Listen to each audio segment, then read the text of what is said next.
All right, we're going to talk real estate right now. And a few years ago, years and years ago, actually, 20 years ago, me and my best friend were going to go in on a house together in the annex.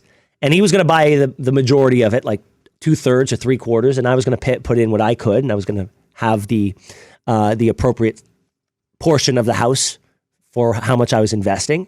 And we had laid out all the rules. His mom's a real estate agent, so we were ready to co-own. And we toured this beautiful house in the annex. Would have been the best business decision of my life, because a house in the annex 20 years ago doesn't cost what a house in the annex costs today. And we would have made bank.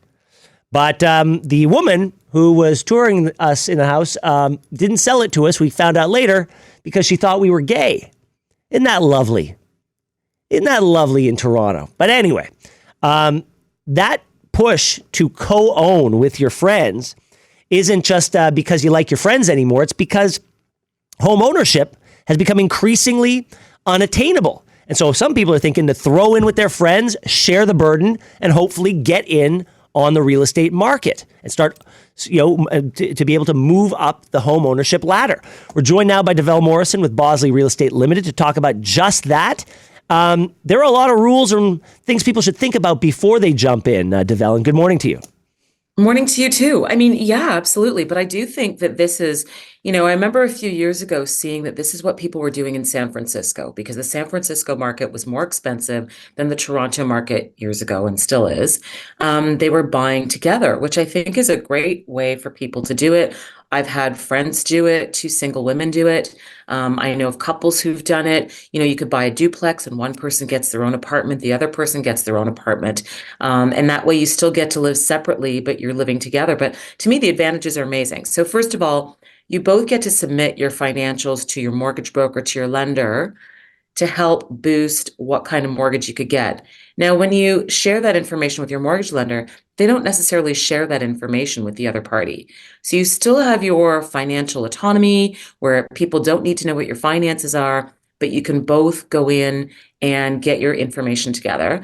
And quite frankly, it's something that I've personally done with quite a number of my investment properties. Okay. So I own a few investment properties with friends. Yeah. Simply because I don't have all the money in the world. And it's a great way that way you get to share the burden of the property owning, right? Everybody gets to share the work. Are more people doing this today, given the affordability crisis and how distant owning a home might be for the individual? Not as many people as you'd think, actually. But I do think that more and more people will actually start to give this consideration to do this, simply because they can't get into the market any other way.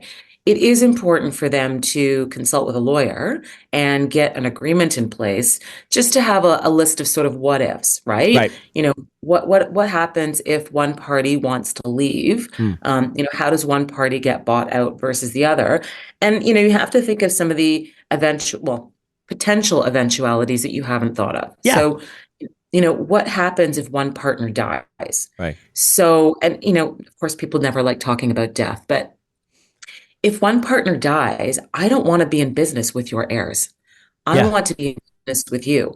And so you need to have something in the agreement to say, okay, if one partner dies, then you're automatically being bought out because I don't want to be in business with Sure. your So heirs. the heirs have to buy you out. No, you have to buy the heirs you have to buy the heirs out. But you could go the other way if you wanted, right? Sure, you could, but you could. The other thing is you have to think about partnership and marriage. So let's say you get involved in this and, all the partners are unmarried. And what if they become married over the course of this? And what if that marriage starts to dissolve into divorce? And now you have an ex who's trying to lay claim on the asset you own. So you really have to think, else. you got to think out, not just one step ahead, but 2, 3, 4, 5 steps ahead. Oh yeah, no, I have agreements that say this, that basically say that if there's an ex that's going to make a claim on our joint asset, you're also automatically bought out. Wow. Oh, that's interesting. That's it. Yeah. But you have to do all those things, right? I mean, you have to have those hard discussions so that they don't come up when you're up against the problem, right? Mm-hmm. Absolutely. It's definitely important to do that. But, co-owning a property with somebody, it does help share the workload, which is nice, Yeah. right? Yeah. Everything isn't just on your shoulders. Now, I mean, I keep going back. I don't know if you heard what I was saying at the top of this segment, but had I owned even a fraction of a home in the Yeah. annex, and I'm talking that beautiful part of the annex 20 years ago, yeah. I would not have the financial problems that I have today. Yeah, no, the annex is, I mean, yeah, the annex, the value, the property values there have really Yeah. skyrocketed. Yeah. So, yeah, it's too bad that you didn't do that. And I can't Not my believe this fault. It was some regressive old lady that didn't want to sell me her house.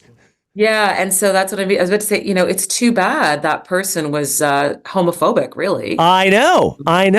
Yeah, Yeah. and we would have. Oh gosh, that would have been such a fun house. Anyway, Devel, we're going to leave it there. But thank you so much. I hope you have a wonderful Saturday. We'll talk to you next week. Thanks so much. You too.